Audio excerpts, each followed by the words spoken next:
Rabbit, look at this shiny compass. It must point to treasure.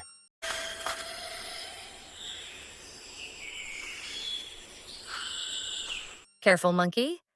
Remember last time you said the map said X, but we found a pineapple? This is different. I think it's magic.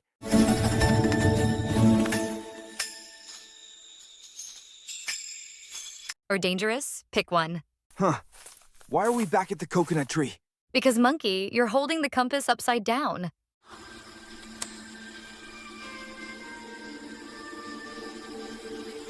Upside down? That explains why I was pointing north with my tail. Tail or not, let's focus and work together this time. Yes, treasure.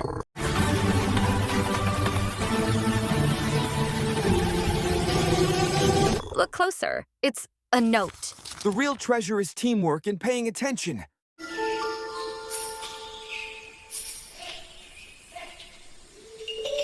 Lesson learned. Guidance, focus, and teamwork are the best treasures.